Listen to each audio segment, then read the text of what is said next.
नमस्कार, मी कल्पना तुमचे अगदी मनापासून स्वागत करते।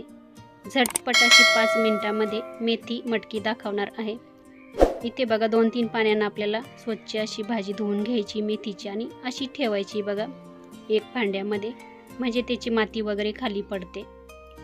आता इथे मी थोडीशी छान मोड आलेली मटकी घेतलेली, ती पण आपण स्वच्छ धुवून घेऊ। आता कढई ठेवलेली गरम करायला, त्याच्यामध्ये आपण आता तेल घालून घेऊ। तेल पण मी अगदी 1 चमचा घातलेला आहे। आता त्याच्यामध्ये बघा आपल्याला सर्वात पहिले लसूण मी थोडासा असा ठेचूनच घेतलेला आहे, म्हणजे फुटल्या जातो लसूण, मग तो चवीला छान लागतो, तो घातलेला आहे। लसूण थोडासा असा ठेचूनच घालायचा, अख्खाच लसूण घातला ना तर मग कधीतरी तो फुटतो पण अंगावर येऊ शकतो।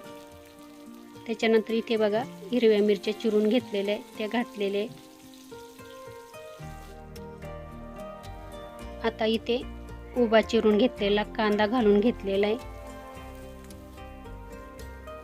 टोमॅटो पण उभा चिरूनच घेतलेला आहे, तो पण घातलेला आहे। आता आपण इथे धुतलेली मटकी घालून घेऊ। आपण आता मिक्स करून घेऊ आणि त्याच्यानंतर आपल्याला आता इथे काय करायचं आहे, लगेच आपण जी मेथीची भाजी आहे धुतलेली ती घालून घेऊ। हे बघा खूप छान होती मेथीची भाजी, पण अशी बारीक पानाची।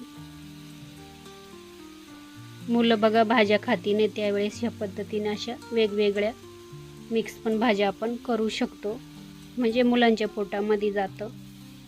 मुलं भाजी खायला कंटाळा करतात। आता इथे बघा खूप आपली पौष्टिक मटकी पण आहे आणि मेथीची भाजी पण छान बघा इथे मिक्स करून घेतलेलं आहे। मीठ घालून घेतलेलं आहे। आता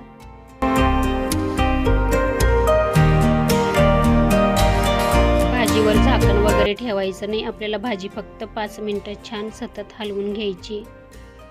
1 चमचा किंवा 2 चमचे भाजलेले शेंगदाण्याचं कूट घातलेलं आहे।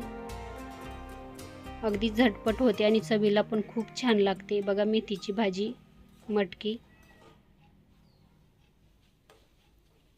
बघू शकता इथे खूप छान झालेली आहे आणि कलर पण तसाच राहिलेला आहे भाजीचा। चला तुम्ही करून बघा, ह्या पद्धतीने केलेली नसेल तर मुलांना पण आवडेल आणि छान लागते। चला, व्हिडिओ संपूर्ण बघितल्याबद्दल मनापासून खूप खूप धन्यवाद।